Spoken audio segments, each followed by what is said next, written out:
Hatchet by Gary Paulson. Chapter 3. Going to die, Brian thought. Going to die. Gonna die. Gonna die. His whole brain screamed it in the sudden silence. Gonna die.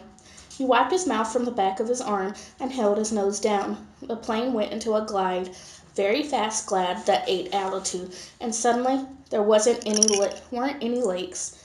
All he'd seen since they started flying over the forest was lakes, and now they were gone. Gone. Out in front, far away, at the horizon, he could see lots of them, glittering blue in the late afternoon sun, but he needed one right in front. Desperately needed a lake right in front of the plane, and all he saw through the windshield were trees, green death trees. If he had to turn, he didn't think he could keep the plane flying. His stomach tightened into a series of rolling knots, and his breath came in short bursts. There, not quite in front, but slightly to the right, he saw a lake, L-shaped, with rounded corners, and the plane was nearly aimed at the long part of the L, coming from the bottom and heading to the top. Just a tiny bit to the right. He pushed the right rudder pedal gently, and the nose moved over. But the turn cost him speed, and now the lake was above the nose. He pulled back on the wheel slightly, and the nose came up. This caused the plane to slow dramatically, and almost seemed to stop the wallow in the air. The controls became very loose-feeling and frightened Brian, making him push the wheel back in. This increased the speed a bit, but filled the windshield once more with nothing but trees, and put the lake well above the nose and out of reach. For a space of 3 or 4 seconds, things seemed to hang almost to stop. The plane was flying, but so slowly, so slowly. It would never reach the lake. Brian looked out the side and saw a small pond. At the edge of the pond, some large animals. He thought a moose, standing out in the water. All so still looking, so stopped. The pond and the moose and the trees, as he slid over them, now only 300 or 400 feet off the ground, all like a picture. Then everything happened at once. Trees suddenly took on detail, filled his whole field of vision with green, and he knew he would hit and would die, but his luck held, and just as he was to hit, he came into an open lane, a channel of fallen trees, a wide place leading to the lake.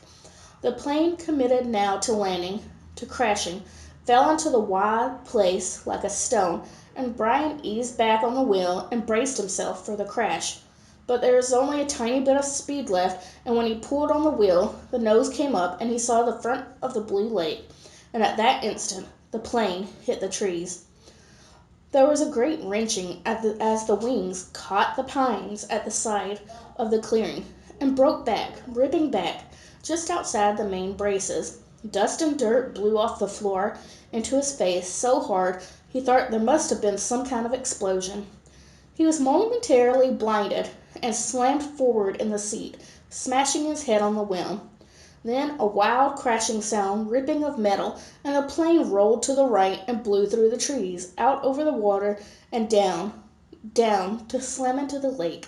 Skip once on the water as hard as concrete.